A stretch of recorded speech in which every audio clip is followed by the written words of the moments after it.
Hello, traveler. Welcome to the channel. You already saw the title. Now, let's get into it. Now, today's topic is an interesting one for me because it's coming from a strange pattern in mythology. Every creature, every culture, there's always a certain symbolism to them.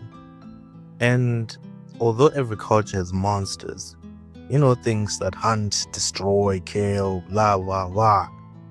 Every once in a while, there's something different, something that doesn't chase you, doesn't necessarily hurt you unless you cross a line, of course.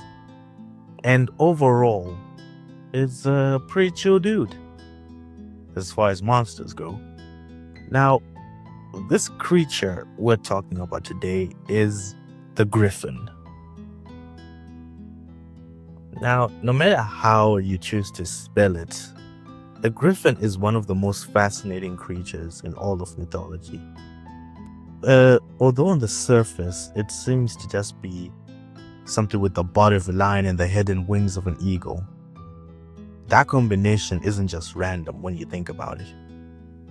Because in the ancient world, and even today, the lion is seen as the king of beasts that rules the land, and the eagle is seen as the creature that rules the sky, and the griffin is known as the king of all beasts that essentially rules both. Now, where do the griffins come from?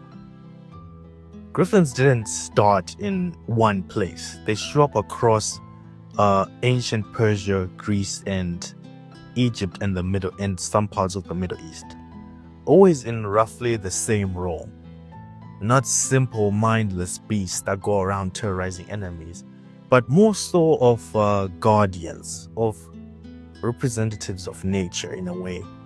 They typically craft nests or near gold, and this is usually a reason many heroes tend to approach them in the first place. And they usually tend to have nests in sacred places, and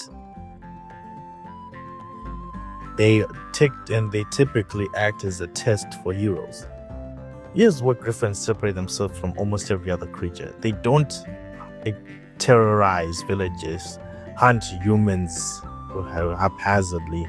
They exist to protect something. And that changes everything because a griffin isn't chaos, it's a sort of boundary between the chaos and nature. The griffin is built out of symbols. The lion, strength, dominance, kingship. Eagle, vision, freedom, and divine. All these attributes all put together, and you get something that represents power with control. Not wild strength or reckless dominance, but authority that knows when to act and when to stay clear. That's why griffins show up in royal crests, ancient empires, and heraldry, because they don't just represent power, they represent worthy power. Which is why we see in many medieval European noble families, they use the griffin as their house symbol. Now, that would be an interesting house, wouldn't it? What would be their words?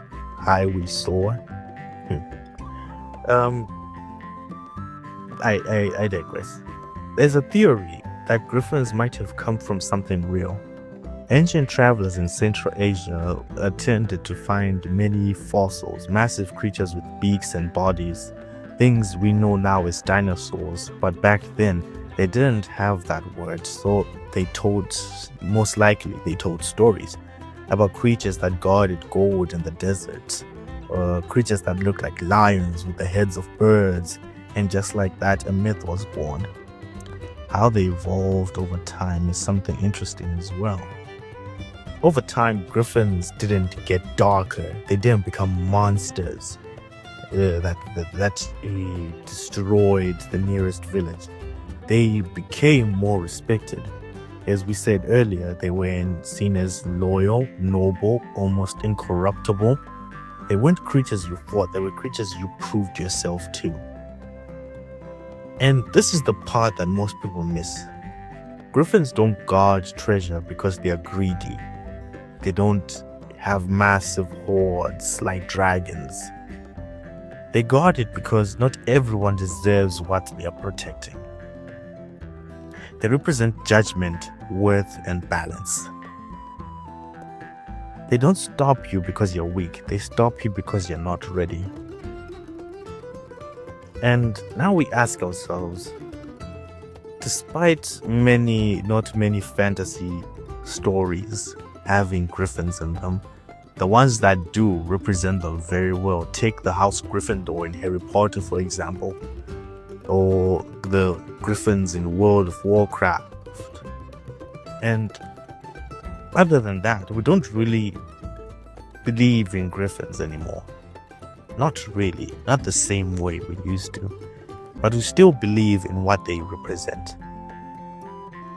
The idea that some things must be protected, some power must be earned, some doors shouldn't open for everyone. That idea never disappeared. So, what is a griffin? It's not just a hybrid creature. It's not just a symbol. It's a story about power that refuses to be misused, about strength that chooses restraint, about something watching, not destroying, but to decide. If you see stories differently now, do like and subscribe, because we're not just talking about stories here. We're uncovering what they've been trying to tell us all along. So, see you next time with the heart.